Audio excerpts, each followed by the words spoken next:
here's every Turkish Get Up that we can think of. Remember, for the Turkish Get Up, you start off laying down on your back. I'm going to use this pool noodle for reference so you can see the rotation of the upper arm. When we do this, whichever side has the load is going to be the same leg that's bent. And we're going to put it out a little wider than our body. Remember, the Turkish Get Up starts with this roll to the side, and it has to be a full body roll, so the entire body rolls as one unit. I like to think about a line right across the front of the body. That whole line right here should just revolve as we come into the next position. What we don't want to see is some kind of twisting where the hips go over and the shoulder has not. I like to think about pushing up against the weight in order to power our full body roll and come into that Turkish Get Up. From here, we're going to do our oblique sit-up. That's the muscle right along the side of the body, and using the elbow and the hand to lead the way. So this is just off to the side to help us come up, and then finally to push up into our supported seated position. From here, make sure the hand is close to the hip. Rather than being out far to the side or behind you, because this can injure you, keeping it close to the hip will give you enough space to go into the next portion. Notice here I'm still keeping the elbow fully straight and I'm pushing this pool noodle up to the ceiling, thumb pointed backwards. From here, the next step in the Turkish Get Up is to lift your body up by pushing down with the hand and the foot. That lifts the hips up and gives us room to bring this leg through into a lunging position.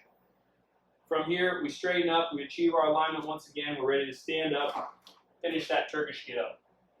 At the top there, we're keeping this pool noodle in the same external rotation, so the same orientation that we started with.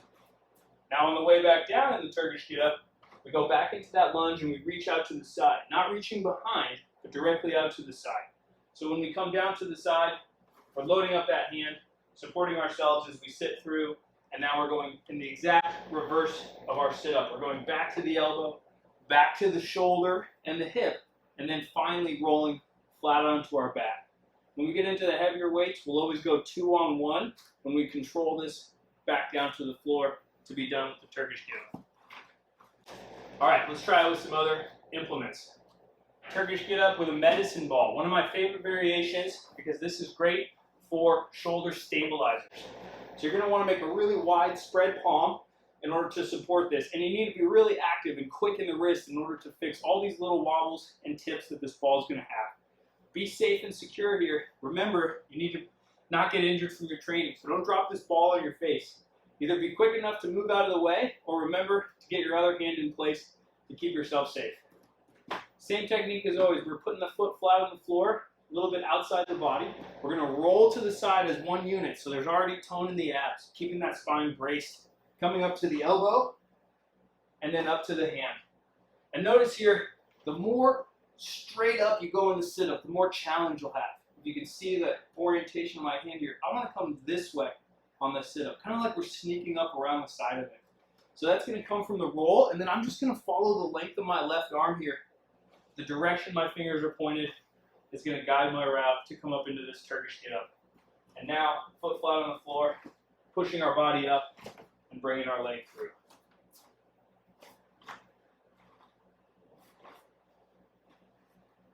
Good.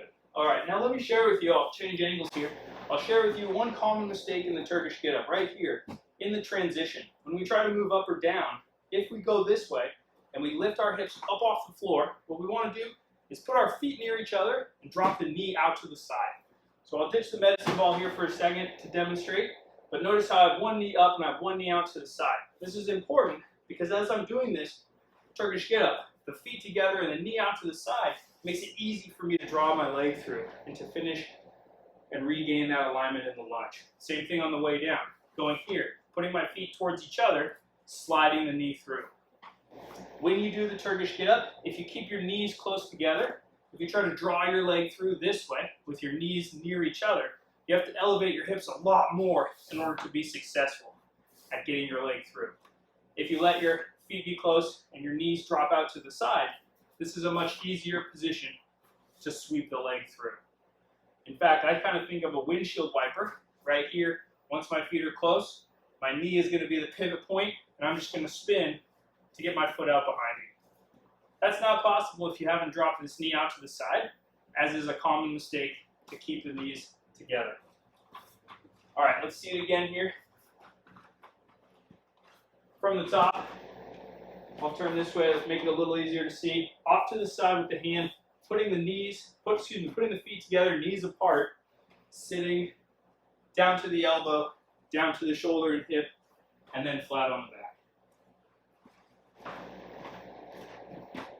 This leg bent, a little wider than the body. 45-degree arm for the other, 45-degree angle for the other arm. Roll, sit up. As we're doing this one, I'm pushing the weight up to the ceiling, lifting the hips to bring the leg through, straightening up, and achieving that full lunge and that complete stand. It's not a Turkish get up until you've finished it back down to the floor with control. So we want to make sure we control that weight on the descent. 2 on 1, and we'll put that off to the side. All right, try the next one. All right, for the kettlebell, we're going up in weight. This is 55 pounds.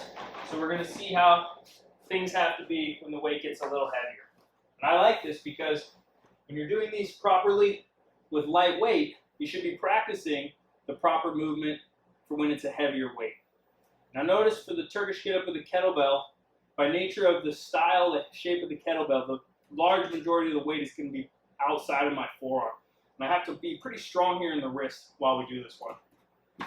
All right, Turkish get up with the kettlebell. We're going to roll the body, reaching up to the ceiling. I'm sitting up to the elbow, and then coming up to the palm. Now you can see there's a lot of wobble, a lot of challenge here. That's part of the benefit of the Turkish get up, is to make sure that we fight those wobbles and we stay stable. I'm always trying to push that weight up. Keep that elbow nice and straight and controlled. And remember here that momentum is not your friend. So it's going to make that weight feel heavier than it really is. Whew, we got it. All right, Turkish get up with a kettlebell. With that kettlebell, as I mentioned, most of the weight is outside of the forearm. It's not located directly above the bones of the wrist. So you have to use a lot more muscle and a lot more wrist strength to keep control of that kettlebell. And because that weight is a little behind, you'll notice that all the points of contact on the floor are going to shift slightly backwards to compensate for that. If you're a keen observer in the video, maybe you'll notice these lines in the mats, and that can give you a reference as you're watching these Turkish get-ups. Let's try the next. This is a 5-gallon bucket that I put some duct tape around to make it a little bit more grippy. The rice is moving around a little bit. It's kind of a weird feeling, but same technique is going to apply. Foot out a little wider. I'm rolling up to my shoulder, elbow, and then up to the hand. Now I can tell the weight's low in this bucket, so I'm going to reset here with this shifted a little bit further up towards my shoulder. Now this makes the first roll a little bit tougher, but puts me in the proper position for the next step here. Elevating the hips, bringing the leg through, and coming up to that lunge and finally to stand. There's a lot of pressure on the side of the neck here as we're doing this one, so definitely an advanced version. This would be appropriate for the law enforcement, maybe the wrestlers, people that might have to stand up against a bulky and kind of shifting load like this. Strength in the neck required and the shoulder to keep that bucket in the right place. But I'll tell you, the movement of the rice is a pretty cool sensation here. Probably harder to see on video than it really feels, but quite a good move. All right, let's try another. This is a sandbag that's over 100 pounds. There's river rock and rubber mulch in here, so pretty hefty, pretty bulky. Another one that's going to be a good example for the law enforcement and wrestlers. Oh yeah, it feels like somebody's laying on top of me here. Let's see if we can do this. All right, I got to get this situated a little bit up on the shoulders, just like we did with the bucket. And I'm going to grip it really, really tight here. So I'm using a lot of force on my right arm and shoulder. Remember the technique? We're going to put this foot a little out to the side.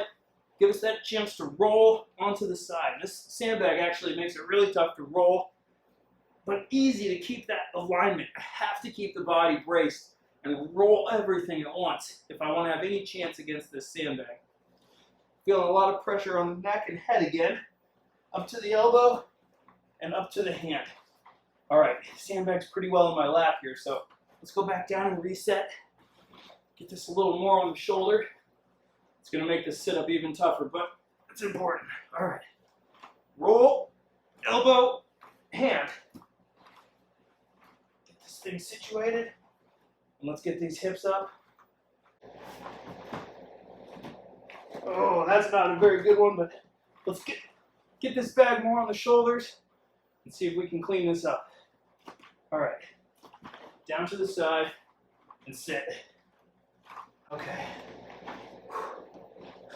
This is a tough one with the bulk on this bag. It's hot in here. All right, so now the bag is really oriented on the top of my shoulder.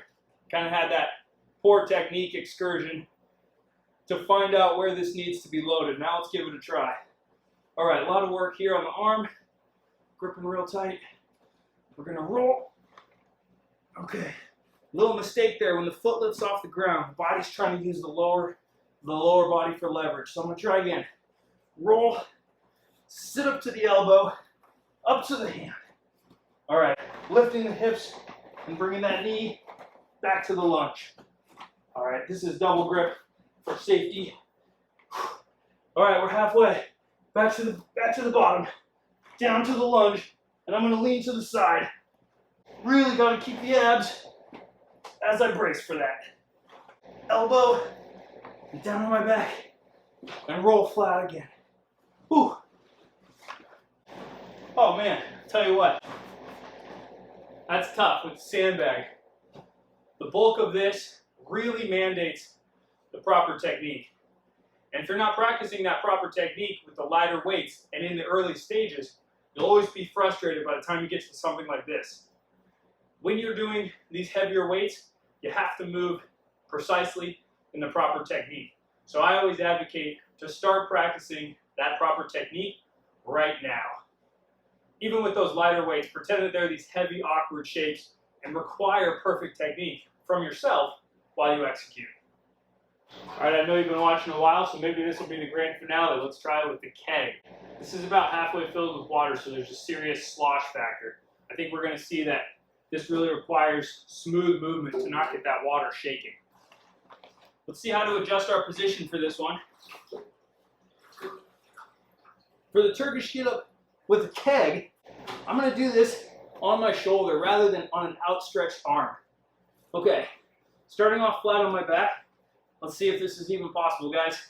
Feet, foot out to the side, hand off 45-degree angle. I'm gonna kind of sit up. All right, I got to adjust this. Bring this up a little bit higher. Let's try it again here. I'm gonna come up on my elbow, holding onto the keg with both sides here. See if I can get this guy. Oh! All right, this one might be too hard, but let's take another go at it.